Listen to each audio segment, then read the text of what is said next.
Welcome to Bridging of Ages. My name is Dan Mendelevitz. Today's show is why you should hire the long-term unemployed. Now, conventional wisdom says that the long-term unemployed are not going to be your good hires. Well, conventional wisdom is wrong. And today we're going to learn why. So, first off, let's look at the definition of long-term unemployment. Now, the U.S. Department has a definition of 6 months or more. The International Labor Organization, which is a UN organization, sets the standard at a year. But in today's market, it's not uncommon for people to go 2 years or more. And if you think about it, it takes people more than 6 months usually to find work nowadays. So the Department of Labor definition is really outdated. So what's important is for us to understand what the long-term unemployment really is. And when we're looking at people, there are good reasons why they have these extended gaps in their pieces. So let's look at the affected age-based populations. So there's two groups that are affected the most.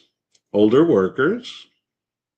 So the older workers, they face a much higher long-term unemployment. An AARP study shows that they go for much more extended time, going for at least 7 or 8 months.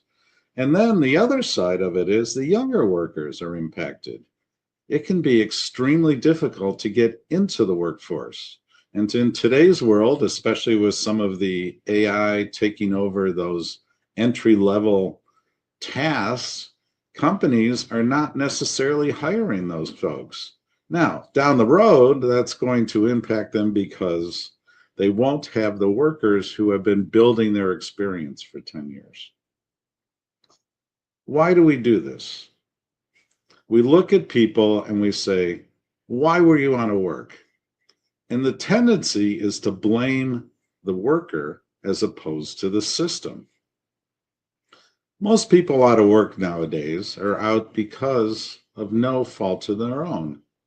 There could be reductions in force, there are changes in the economy, there are changes on how people are hired. There are some companies that are still pushing out their older workers.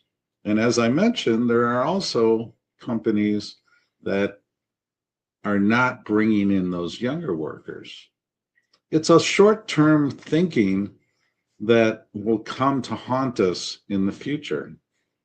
So think about, this can happen to anybody in between at any age, but as of now, it affects the older workers the most, and the next group is the younger workers. And as I've talked about many times in other podcasts, is it seems to be these two ends of the spectrum that are affected the most with ageism.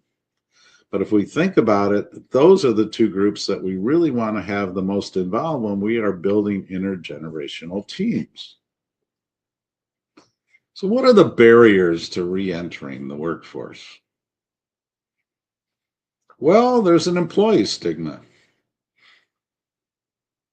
You know, a lot of departments, especially HR departments, look at you. If you have a gap, they won't even look at you. And the algorithms, especially in the ATS systems, will exclude people who have gaps of certain amounts. And especially if you've been going for more than 6 months, they won't even look at you. And then there's the traditions of the way people hire within the companies. So when you're working, you don't always remember what it's like when you were out. And some people have the good fortune of never being out of work. And if you have that bias, and we've talked about this previously about your unconscious and your conscious biases, think about how you look at somebody who's out of work. We all go, well, why can't they find a job? And that comes from the employer stigma. When you go for a much longer period, you start to limit your networking opportunities because you've pretty much exhausted it, especially if you've been going for 2 years or so. Think about it. You've talked to everybody you know, you've extended that network to a certain amount, and there's a bit of fatigue on the other side. We've all been there where we've helped other people we know, friends, colleagues, people referred to us, and we help them, but then we keep being asked and we keep being asked and we keep being asked. And understandably, there is fatigue on that side. Now, that is very difficult for a person who is actually looking for work to deal with that fatigue, but it's very real. And the world shrinks. Those networking opportunities become more restricted. And those job openings become much more difficult to fill. So whenever we've all been there when you finally be asked and you get to the point in the interview where they want to offer you something, they ask for your references. Well, if you've been out for a while, you don't have any recent references. And that builds into what we talked about with the employer stigma. What if your recent references go back 2 years or 1 year or even longer? Is it still relevant? I happen to believe it is because your work ethic was there then and it still is here. And the absence of any recent work references can really make it difficult for people to make it over that last hump, that last hiring, because a lot of companies say, well, I'll check your references.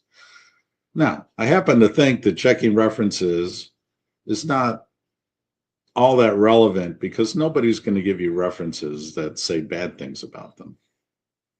And in today's world, with all the liability, companies usually only tell you something like, yes, he worked here, and this is the time he worked here, or she worked here. And so holding somebody to recent references is really not a great way to do it, but it is built into the culture, it's built into the system, it's built into those barriers that employers sometimes put up. And of course, we have the ubiquitous screening algorithms, very important in today's world. And instead of looking at them differently, we double down. Now we have AI working them for us. But if you're adding more power to a broken system, you're not improving it. You're just expanding the problem you already had. So do we ever, and we've addressed this in some earlier episodes, are you looking at what those algorithms are really looking for? Do they exclude people with gaps? Do they exclude people who don't necessarily have current references? Do they put a stigma on somebody that doesn't allow them to proceed? Now, I came across this myself a few years back. So I was working a consulting gig. I came in through a consulting company, and I had actually found this on my own through a contact I had in the company. It was a large insurance company. I worked there for 15 months. I had a very large project. It was an enterprise size project. So I covered, what's fun for me is I got to problem solve across a wide variety of departments and looking at the points that interconnect. And I've always loved just problem solving and connecting those dots. And that really, I enjoyed it. I was successful. I actually turned out saving them a couple $1 million. And then the gig was coming to the end. And I knew it was coming. It was, we had agreed to this 15 months. We had a deadline. We brought it in under budget. Wonderful. Everything worked. The company had the convolutions that a lot of large companies go through, where they had a reorganization and they decided they were going to forego having consultants. So I was encouraged by the people I work with to go apply for the, for the opening because they knew my work, they liked what I did, I was successful, and they had plenty of more work to go. Except now they couldn't do it in consulting, and I was open to becoming an employee in this company. So they said, well, first you have to go to HR. So I went there. And in a way, it's kind of a funny story. It shows you how companies get caught up in their processes and create artificial barriers to people being employed. So what happened is I had to meet the person from HR. And she said, I'll meet you by the front door. And I said, well, I already work in the building. I'll just come to your office. And she goes, no, the procedure is I have to meet you at the front door. So I had to go out the front door on the other side of the guard post. And she had to meet me there. She had to bring me in, sign me in, and bring me to her office. We sat down, we went over my credentials. And she looks at me and goes, you have no insurance experience. And I said, well, I've been working in your shop for 15 months. And she goes, well, you have no prior insurance experience. And I said, yes, that's true, but this is project management and program management, and that's what I do. And I do it over a variety of industries. Could not get past the fact that I didn't have this prior experience and would not recommend me.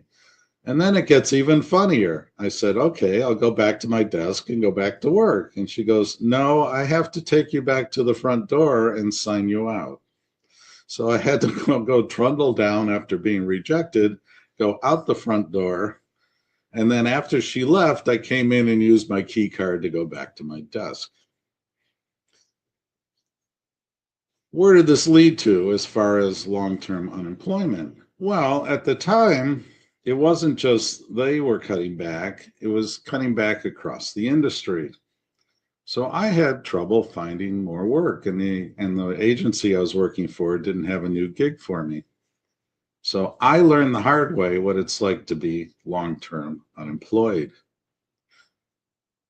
I worked every day. I did the things you're supposed to do. I did the applying. I did the networking. I did all that stuff. But it went on and on. And a month went by, and 3 months went by, and then a year went by, and it became 2 years. Well, I was getting a bit desperate at that point, wondering how I was going to pay my mortgage. So I actually took a gig selling mattresses. Did that for a little while. But I kept applying, and what I kept finding is they would say, how do you account for this gap? And I said, well, the work ended, and then I came back around. And it wasn't until I reconnected with a person that I had worked with earlier, and he said, well, there's an opening in my company, and I think you'd be perfect for it. And he introduced me to the hiring manager, and we went through the process. And the difference also was the hiring manager made the decision. It wasn't done by another part of the organization that didn't know what the work was. And we ended up working together. It was a 2.5-year project, very successful, saved them money. We were rolling out a new system across their international network. I actually had this come up eventually in 120 countries. But how does this tie back to the long-term unemployed? I still had my problem-solving abilities. I was still valuable to a company. I helped them make a profit.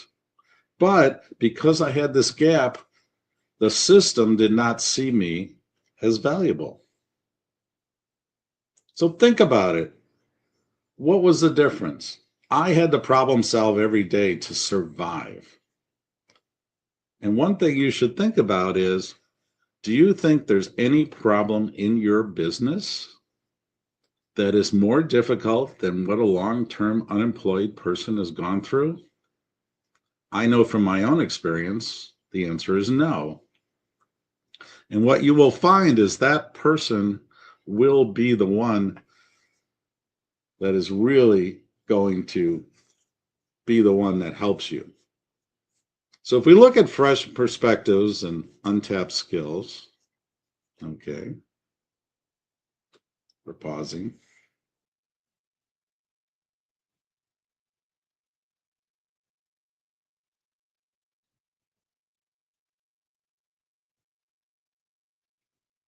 So this is a good example of the barriers that have been put up to keep someone from re-entering the workforce. You saw what I went through, and many other people are going there. So what's important is that we understand that the barriers we put up are very artificial, and we really need to examine them. So let's take a look at the long-term benefits of society and the economy. Well, the first would be real economic growth. Think about it. If you give work to somebody who's out of work, they now have the ability to spend in the economy. That actually creates other jobs. That creates jobs for your company. That creates growth. That creates jobs overall. Instead of just moving the same people around to different positions, what if we reached out and grabbed those younger people who are looking for that first opportunity, those older people who are looking to help your organization and mentor those who are just coming up? Something that's always really important to me is now you've reduced the loss of brain power. If you can grow how much brain power you're working, it really creates resilience. It creates resilience in your organization, in your company, and for you. And it really creates more stability because now we have more people working. And we know that that always helps our economy grow. It also helps our communities. When we have intergenerational employment and we can have that interplay, when we can grow the folks who are just starting out and utilize the brain power of the people who've been doing it for a while and meld that in an intergenerational team, we create very resilient communities, resilient companies, and a resilient economy. All very important. So think about it, there are really long-term benefits to society and the economy for you to understand how that can grow. And this can come from something as simple as you considering and acting on hiring the long-term unemployed. So after a video from our sponsor, we're going to come back and talk about some action items that you can do in order to move towards the things that we've talked about today.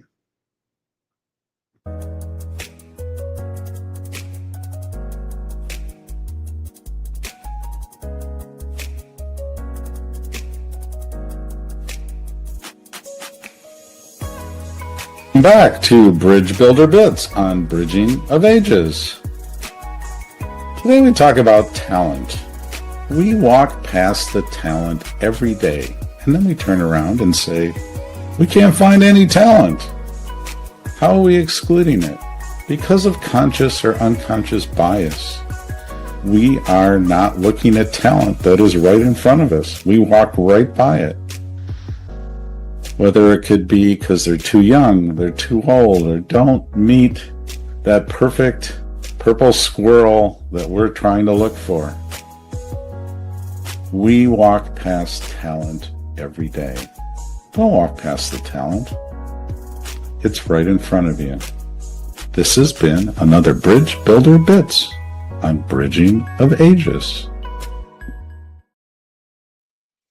Welcome back. If you're just joining us, welcome to Bridge of Ages. I'm Dan Mendelevitz, and we're talking about some action items that you can do in order to work with people who are in the long term unemployed.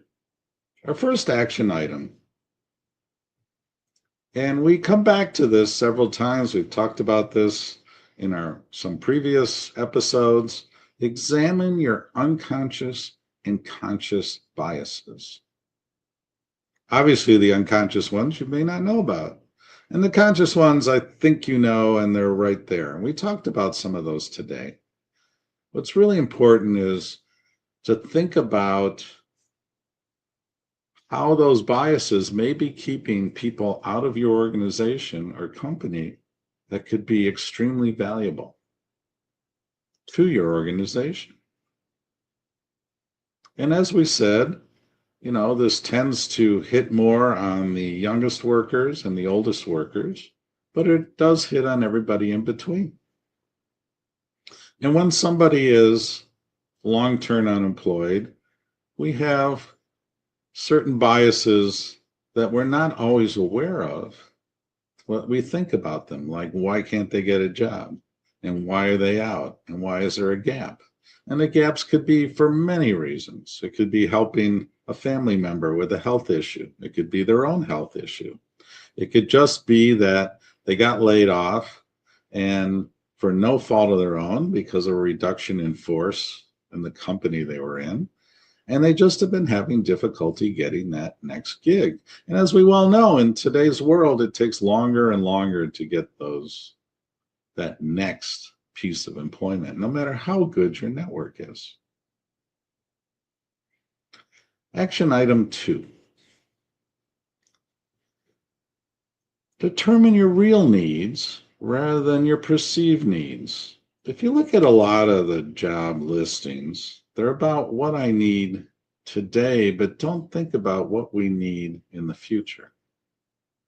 As Wayne Gretzky used to say, I don't go to where the puck is, I go to where it's going to be. Quite prescient, actually, because if you think about it, what are you hiring for? Are you hiring for right now? Do you want every single thing checked? Or do you want to get somebody who's going to help you build into the future? The speed of business is incredibly fast nowadays, and it's always changing. And as I've said earlier and in other podcasts, problem solvers are really what you should be looking for rather than just a list of skills. Those skills can be learned, and a lot of people come in with them already there. But if you have a real problem solver, it's really going to help you with the business problems and challenges that you are going to have in the future. So it's very important to determine your real needs. So I would suggest that you really sit down and write that down and say, what do I really need? What am I really looking for rather than what I think I need? And it's worth taking those few moments because remember, hiring is expensive. And to lose somebody right away is even more expensive. So it's important to get that person in. And as I've said, the people who are long-term unemployed are extremely motivated. They are really going to be your best workers because they've been out a while. They know what it feels like out there. But they also know what the outside world looks better than you do because you've been inside working all the time. So determine your real needs rather than what you've just perceived up till now. Action item 3. Engage the long-term unemployed. So how do you do that? Easier said than done. Where do you find them? Well, obviously, if you look at some of the things that people have been excluded, and if you've looked at your systems and see what they are keeping out, I think you'll see that gaps are one of the big things that keep people from coming to your organizations. But you can also do some things that are outside of that box. And this is extremely important for small and medium-sized companies. You don't have the resources to comb all the resumes and everything out there like the big companies do. And that is really not the most productive way to do it anyhow. So what's really important is looking for a different way. So I did this at a few years back at one of the places. I was hiring, I was looking for somebody. And as I said, I like to look for problem solvers. So what I actually did is I went and talked with somebody who ran a job club. He helped people get work and had meetings every week, and they would discuss and they would exchange ideas and they would exchange connections and they would give, names to each other and those kind of things. And I said, well, this is what I'm looking for. Is there anybody in your organization who may fit the bill? And it turns out he had a couple people who were, out for a while. One had been out for about a year. One had been out for almost 2 years. But he told me, he said, when we're going through this every week, there's a couple of people who always seem to look to solve problems. So I brought them in for interviews. And one of the things that I always did as a hiring manager is I would talk to them first to see if they were a problem solver, because I figured I could turn them over to the people who work for me to look at skill levels and that kind of stuff. We can do that afterwards.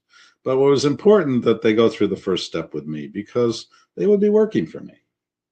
And I took the time. I didn't go through a zillion resumes. I didn't use an ATS system. I actually talked to a person. Turns out we ended up hiring this person, and she ended up being one of the most productive and important people on my team. And in short order, I promoted her and to lead one of my teams because she was great. She was on top of it. She treated people well. She had an eye for problem solving and for, people working together like that. And it really worked out well. So as I said, look at our action items. First one, examine our unconscious and conscious biases. The second one, determine your real needs rather than your perceived needs. And the third one, engage with the long-term unemployed.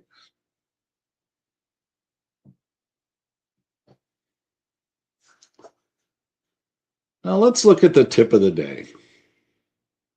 As I said before, there is no problem in your business tougher to solve than what a long-term person has just gone through. When they've been out that long, they are problem solving every day just to survive. So remember, the tip of the day is hiring the long-term unemployed will give you the edge. This has been Bridging of Ages. My name is Dan Mendelevitz. Please subscribe to my YouTube channel. Invest in brain power, fuel brilliance.